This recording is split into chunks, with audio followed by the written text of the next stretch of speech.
نے فرمایا کہ جو شخص پہلی رات قبر میں چاہتا ہے کہ نور آئے اور نور بھی نبی اور آل نبی کا نور آئے، وہ کثرت سے سورہ ملک پڑھا کرے، سورہ ملک کی تلاوت کیا کرے۔ جانتے ہیں جاننے والے صاحبان علم تشریف فرمائیں کہ ہمارے ایک اور عالم گزرے ہیں، علامہ حسین بک جاڑا صاحب، نام سنا ہوگا یقیناً۔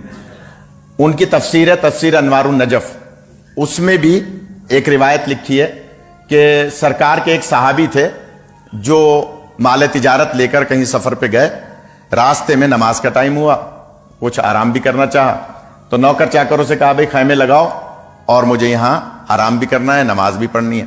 جب خیمہ لگا کے نماز پڑھی تو نماز پڑھ رہے تھے کہ دوران نماز کوئی آواز آئی، بے شک اللہ کا وعدہ سچا ہے۔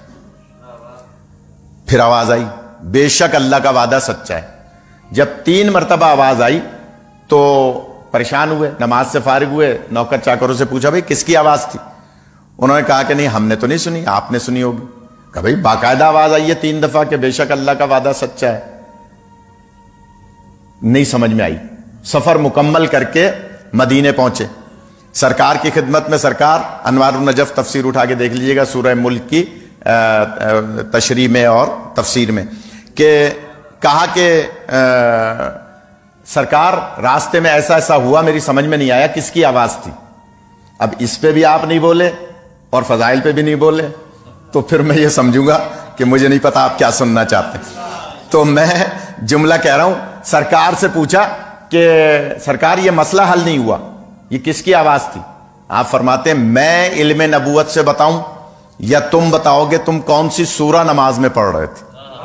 یہ حال ہی، مارکس لگانے کا مطلب نہیں ہے سبحان اللہ نہ کہا جائے۔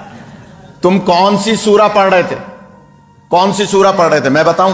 اس نے کہا سرکار آپ تو بہتر جانتے ہیں لیکن میں سورہ ملک کی تلاوت کر رہا تھا۔ سرکار فرماتے ہیں تمہیں نہیں پتا، جہاں تم نے خیمہ لگایا تھا اس کے نیچے میرے ایک صحابی کی قبر تھی اور اسی قبر پہ کھڑے ہو کے تم سورہ ملک پڑھ رہے تھے۔ حوادث زمانہ سے اس کے نشان مٹ گیا تھا، تم نے وہیں خیمہ لگا کے اسی کی قبر پہ نماز پڑھی اور وہی تمہیں بشارت دے رہا تھا کہ بے شک اللہ کا وعدہ سچا ہے۔ خدا آپ کو خدا آپ کو سلامت رکھے۔ اس لیے وہ بشارت دے رہا تھا کہ وہ بھی سورہ ملک پڑھتا تھا اور تم نے بھی اس کی قبر پہ سورہ ملک پڑھی کھڑے ہو کے۔ تو اس کا مطلب کیا ہوا؟ جو دنیا میں سورہ ملک پڑھے گا اللہ اس کی قبر کو نور سے منور فرمائے گا۔